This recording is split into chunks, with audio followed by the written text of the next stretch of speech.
Sunday, everybody, from outside Hollway Field on the campus of Ann Arbor Pioneer High School. Post-match, Detroit City, in their final USL regular season game, traveled here to Ann Arbor to take on AFC Ann Arbor. Detroit City having clinched the Great Lakes Division on Thursday with their 1-0 win over Midwest United, and rolling out kind of in the same shape that they have been all year, that boxy 4-4-2, with maybe one of the, a heavy hitter lineup. Lily Jekyll starting up top with Joya Washington, Katie Murphy up in the middle with Tatiana Mason, Emily Paget and Sophie Romine on the wings. And then also, I'm drawing a complete blank. This is on here, Trade Thoughts, goal scorer first half on here. Katie Murphy off a set piece, 1-0 the way Rouge. City takes over the second half. Got the goals that you felt like they were going to get during the match. First, Lily Jekyll makes it 2-0, and then Jekyll sets up Kayla Addison, 3-0 the final. Plenty of celebrations around, plenty of Burger King crowns that were brought in by the supporters today that we've seen Coach Dave Dwaihy wear, and a handful of supporters on that. So Detroit City finishes the regular season 10 wins, 2 draws, 32 points out of a possible 36, 5 goals conceded in 12 matches.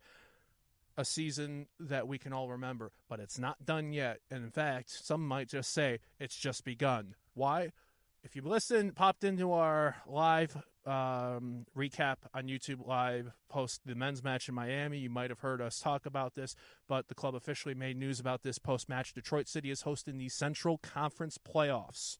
Start Friday, July 5th, Sunday, July 7th at Keyworth. There's 4 teams in it. Detroit City, by way of winning the Great Lakes Division. Indy 11 by way of winning the Valley Division. Minnesota Aurora by way of winning the Heartland Division, and also in the Heartland Division, Riverlight FC, who have the best second-place record out of any of the teams in the Central Conference. So as it stands right now, it's looking like Detroit City is going to be playing Riverlight FC due to the W League not wanting 2 teams in the same division playing each other in the conference semifinals. The other semifinal then should be Minnesota Aurora versus Indy 11. The games on Friday are going to be at 4 o'clock and 7 o'clock on July 5th. Detroit City should have the night game at 7 p.m. So, and then the winners of those semifinals will play Sunday, July 7th, 1 p.m.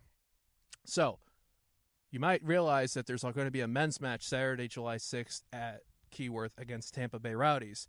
Well, playing Friday, and if we're playing a lot like we have all year, playing Sunday too. Because it's going to be a fun weekend, y'all. So again, a quick recap for here. Detroit City beats Ann Arbor 3-0 today. Finishes the regular season 10 wins and 2 draws. Unbeaten season. Great Lakes Division champions. Queens of the Great Lakes Division. And now aiming to be queens of the Central Conference. So stay tuned to our coverage here. We got an interview with Coach Dave Dwaihy post-match to get his thoughts. Maybe take it all in on what is not just a special day, but becoming a special season when you look at the short history of this women's side for Detroit City Football Club. So from Adam behind the camera to Garret over here, have a great Sunday night, everybody. Have a great 4th of July. We see y'all hopefully at Keyworth Friday, Saturday, and hopefully Sunday. Until then, we go onward. Our coverage here, live on site, Pioneer High School in Ann Arbor, the end of the USLW League regular season.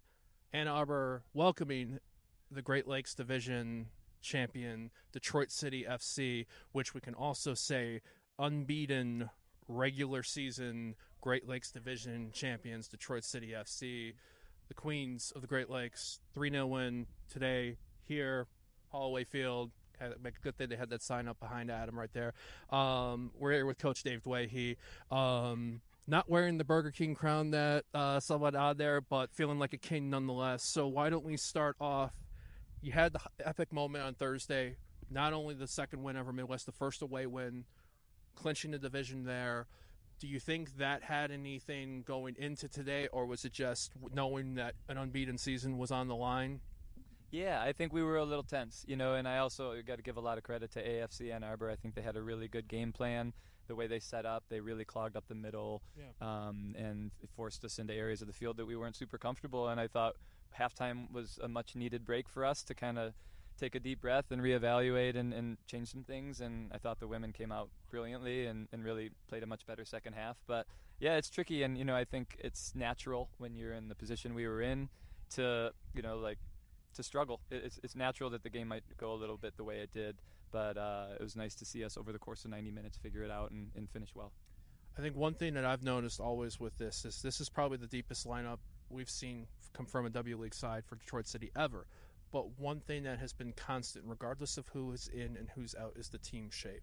That boxy 4-4-2, I think, which has come up with as much of an identity as this team as the players on that. How much of it is important to yourself and Danny and Elisa and the coaching staff, just making sure that regardless of who in, the mindset, shape, structure is the same, match in, match out. Yeah, it's funny you mention that because we had every intention of mixing it up today, thinking maybe teams are watching us, but the truth is I think when you have a good thing going, you don't want to mess with it. And big props to Danny Evans for suggesting that shape back in the Christmas tournament that we played earlier, and I think it clicked when we did it, and we realized that the players we had in this group kind of felt comfortable in it and felt confident in it, and I feel like we've just really grown into it this season. Obviously, we're always ready to make a change. If the other team's throwing something at us that shape isn't accommodating, but I think it's served us very well, and hopefully we'll continue to do so. So we've got the regular season done, 10 wins, 2 draws. Now the fun part starts. Hosting, not just playoffs, hosting playoffs. Central Conference playoffs being hosted at Keyworth Stadium. Matches, 2 semifinal matches Friday, the final Sunday. As it looks like right now, sounds like we're playing River Light, second place team out of the Heartland division. We know Minnesota Aurora's tops in that division will be the 1 seed, and an old foe on the men's side that we played in the women's side in 2022 welcoming us back, and that's Indy 11.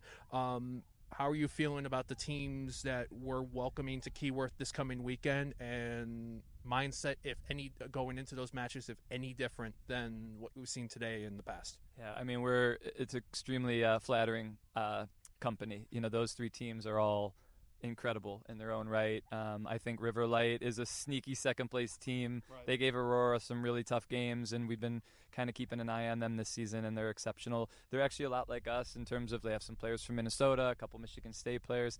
So we're going to have our work cut out for us. And, I think what I hope will happen is that we can kind of come into that game on Friday with a level of enthusiasm and excitement, but also with a little less pressure, because it's all gravy from here. Making it to the playoffs is a huge achievement. Winning the division as we did, being able to host is a huge luxury. But I think we play our best when we're enjoying our soccer, and hopefully that can be the theme on Friday night. I think one thing I've seen, especially as the season went on, once June kicked in, especially from Midwest onward, was the buzz that you created with this team starting off this year leveled in terms of people coming in. I think of Midwest United at home in June, and your excitements in particular. That I think of the first game in the doubleheader, and especially the amount of Puma fans that came in and watched the win over Kalamazoo.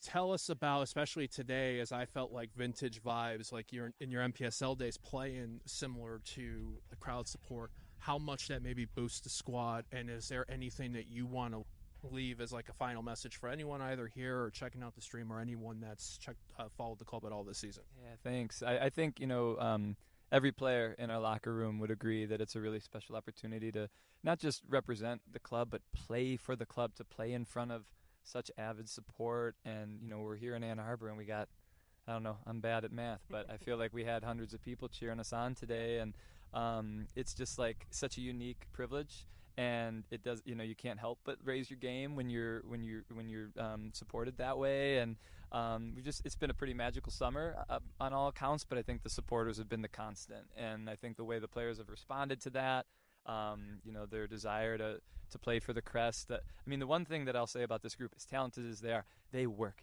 and they play for each other, and they play with a ton of heart.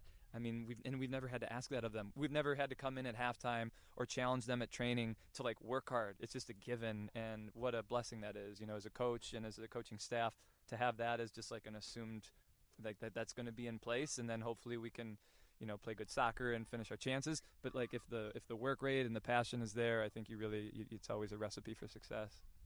So I think my closing is, this has been a memorable season. Year 5, maybe the most pivotal in this side for the women's side. It's been fantastic so far. It's about to get even better, we hope. next weekend. Get the Keyworth if you their tickets should be on sale. I think tomorrow. I'll follow the club's Twitter on that. We expect to see you, Coach. As always, thank you for taking the time. Congratulations to you and everybody involved. This quality squad that you've brought. Thank you, and thanks to everybody who's been supporting us from afar and everybody that's tuning into the channel. We appreciate the coverage, and it's just been a blast. So thank you to everyone. Feeling really grateful. Coach Dave Dwaihy, Detroit City, Great Lakes Division champs, unbeaten season. Next up, playoffs.